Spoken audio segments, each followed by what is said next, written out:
الصلاۃ والسلام علیک یا سید الانبیاء وخاتم النبیین وعلی سائر الانبیاء وآلک وصحابک والاولیاء والصالحین۔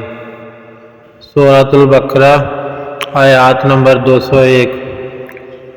اور انہی میں سے وہ بھی ہیں جو یہ کہتے ہیں کہ اے ہمارے پروردگار، ہمیں دنیا میں بھی بھلائی عطا فرما اور آخرت میں بھی بھلائی، اور ہمیں دوزخ کے عذاب سے بچا۔ سورۃ البقرہ آیات نمبر 2، حاشیہ نمبر 2۔ اب یہاں انسانوں کو اسلامی میزان اور اسلامی معیار کے مطابق تولا اور پرکھا جاتا ہے۔ اللہ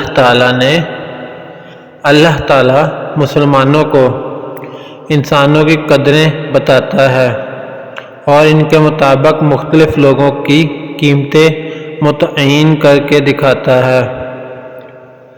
ان میں سے کوئی تو ایسا ہے جو کہتا ہے اے ہمارے رب، ہمیں دنیا میں بھی بھلائی دے اور آخرت میں بھی بھلائی، اور آگ کے عذاب سے ہمیں بچا۔ ایسے لوگ اپنی کمائی کے مطابق دونوں جگہ حصہ پائیں گے، اور اللہ کو حساب چکاتے کچھ دیر نہیں لگتی۔ لوگوں میں دو نقطہ پائے نظر ہیں۔ ایک گروہ وہ ہے جس کے پیش نظر صرف دنیا ہے، اسے اصول دنیا بے حد شوق ہوتا ہے، ہر وقت دنیاوی امور ہی میں مصروف رہتا ہے۔ اس نقطہ نظر کے حامل لوگ حج کے موقع پر آیا کرتے تھے۔ ان لوگوں کی دعائیں کچھ اس قسم کی ہوا کرتی تھی: اللہ اس سال کو بارش کا سال بنائے، تر و تازگی کا سال بنائے، اچھی اولاد کا سال بنائے وغیرہ۔ یہ لوگ اپنی دعاؤں میں آخرت کا ذکر تک نہ کرتے تھے۔ حضرت ابن عباس رضی اللہ تعالی عنہ سے روایت ہے کہ یہ آیت ایسے ہی لوگوں کے بارے میں نازل ہوئی، لیکن اس آیت کا مفہوم عام ہے اور ہمیشہ کے لیے ہے، کیونکہ ہر نسل اور ہر علاقے میں ایسے لوگ پائے جاتے ہیں۔